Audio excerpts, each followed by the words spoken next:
So what's up, everybody? This is Green Bean with a little bit of a special vid today. I'm really excited to be here with my buddy Jeremy Kervat, and we're going to talk about a project that we've begun over at GreenBeanjetsfan.com. He's a couple blogs in, but he's taken sole possession and responsibility of this really massive project that all of us can enjoy. What he's been doing is chronicling the progress of every rookie quarterback that came into the NFL through this year's draft. And so far, he's done Trevor Lawrence, he's done our own Zack Wilson, and then we have another one coming up this week. But what we're going to do, we're going to see the inspiration for that and get a little bit deeper into this with our buddy, one of our own, Jeremy Kervat. I appreciate you making time to come on with me to talk about this, man. How you doing today? I'm doing great. I appreciate the opportunity to come back on and talk about quarterbacks. Yeah, man. It's exciting. You know, this project admittedly was your idea.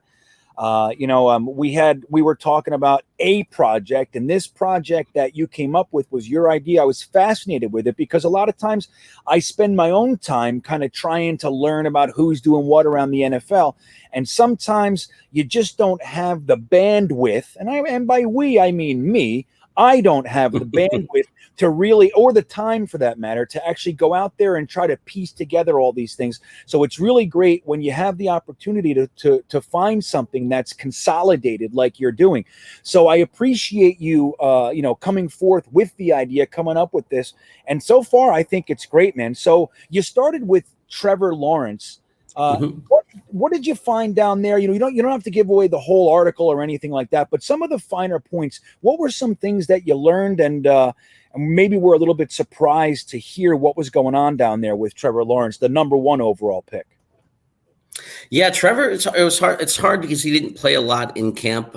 He had some little bit of hamstring issues and everything. One of the things that stood out to me is when I looked into him. First I looked at his college career and I followed him a little bit. I'm a casual college football fan. And a thing to note is the reports out of camp when there were no press there and it was just the coaches and just the team was he's great. He's as advertised. He's wonderful. He's awesome. He's amazing.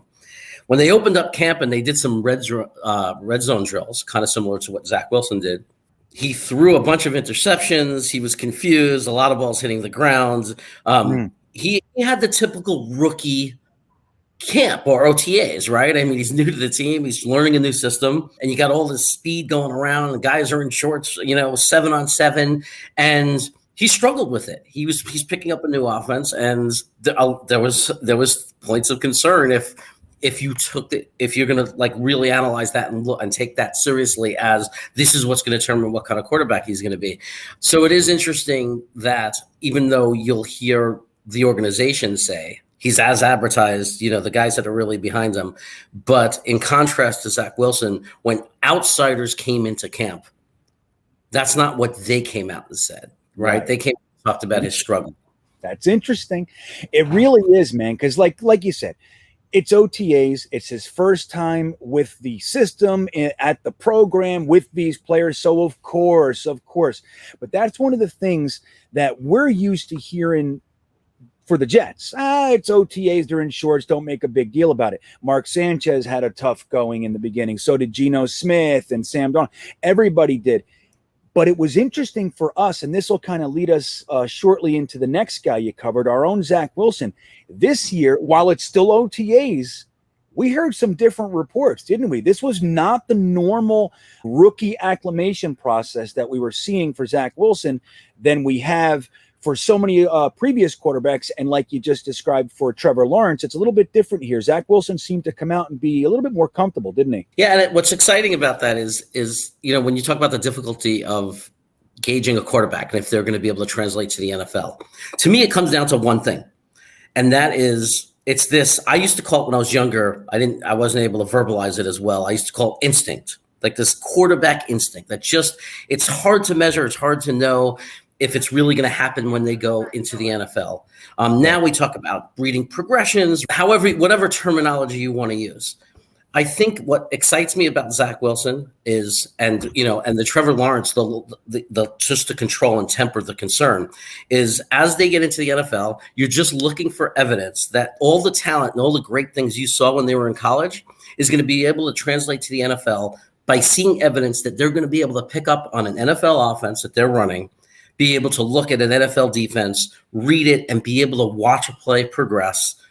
And unlike college, not get by being able to follow one receiver, but by having to look at a different receiver, sometimes 3 deep, anticipate, know where, be able to, in those few seconds, be able to gauge what the defenders are going to do. There's just so much, and it's so hard to know if a quarterback is going to be able to make that transition in the NFL. What's super exciting about Zack Wilson is, even though it's just OTAs, he's already started to provide evidence that he has that magical instinct. It's incredible. So again, it's the same comment. It's only OTAs. They're running in shorts, but it's a little bit different, and it feels a little bit better to be on the other side of that comment, which it's OTAs, but like you said, he is already picking it up quick. He's performing well. He seems to be able to provide us with some of the indications that he just might be able to swallow, digest, and use this information to become a successful NFL quarterback. It's nice to be on this side. Again, we're not putting too much stock into Trevor Lawrence throwing 3 picks in the one series, and we're not looking into too much with Zack Wilson coming out and looking well. At the same time, it's a better start, and I feel a little bit better about that. So as we go through this project that you're working on for us, which quarterbacks could we look forward to hearing your little bit of a deep dive for us? Which ones are coming up? Well, I've been looking at Trey Lance. I mean, he's definitely coming up next week, and he's an interesting prospect because he's been slated to be the backup. As far as the team is letting on, and and he's going to. So they're saying there's less pressure on him, and I'm finding some different things. I'm finding that actually there's going to be, and I'm going to talk about the San Francisco fan base, and when you consider the history of the team and what's been going on there the last 10 years, the reality is if Trey Lance plays, he's going to be under a tremendous amount of pressure, and I'm going to talk about that and why. Who do you think is going to be after Trey Lance? It's going to be Justin Fields, but then it'll be Mac Jones. I'm kind of going in the order that they were drafted. Oh, yeah. That's kind of found that pattern. Yeah. Makes sense to me, man. Ain't nothing wrong with just using the order already provided. This particular quarterback class is a little more interesting than usual, in my opinion. There are some guys here, even the guys like Mond, who slipped a little bit. They have the potential, if brought up right and supported properly, to really come around and end up being successful NFL quarterbacks. There is a lot of talent in this particular class, and I think it's so cool that you're doing this for us, man. So we release these every Tuesday on GreenBeanjetsfan.com. It's under the heading of Peas of the Pod. So what that means is this is Green Bean's website, me being Green Bean. My little guys that are coming up, not to call you little. I don't even know how tall or short you are. But maybe you're little. Maybe you're a little tiny fella. But so we're going to have some guys that normally wouldn't have a platform. We're going to give you that platform because you have a lot of good information and you have a lot of desire to dig into that and share that with us. So it's going to be exciting. So Jeremy is the first P of the pod. How does that make you feel, Jeremy? Are you okay with being the first P? I'm used to being a P. I did improv. I was in a dual improv group, and we named it Peas in the Pod. So I've been a P. I've been a P in a pod. I've been in a P in a pod. Yeah. Now, I didn't know that, guys. I'm finding that out at this moment. So to me, I'm getting a wave of spiritual energy that leads me to believe this was destiny. This was meant to be. Jeremy has been a P of a pod before. I don't know if there's any human being that's been a P of a pod in two separate situations. You might be historic, my friend. I may be setting a trend. Yeah, but Jeremy, I want to thank you for your time again, not only for this video, but for all the work that you're doing for the little project that we got here. It's awesome, man. It's been great so far. I've enjoyed reading them. And for anybody who wants to find them, they are on GreenBeanjetsfan.com. You're one of the good ones, my friend. And you guys know him. He's in the chats. He's on the live streams. He's out there. He's one of us. And now he's able to put some things together for us to digest as well. And it's appreciated. So, Jeremy, thank you so much for coming on. And I look forward to this week's blog, man. You're very welcome. I appreciate being given the opportunity to be part of your world. And it's just been absolutely a great time for me. I mean, you are the best at this. And I know there's some great guys out there, but you, Greenie, are the best at this. And everybody knows that's watched you.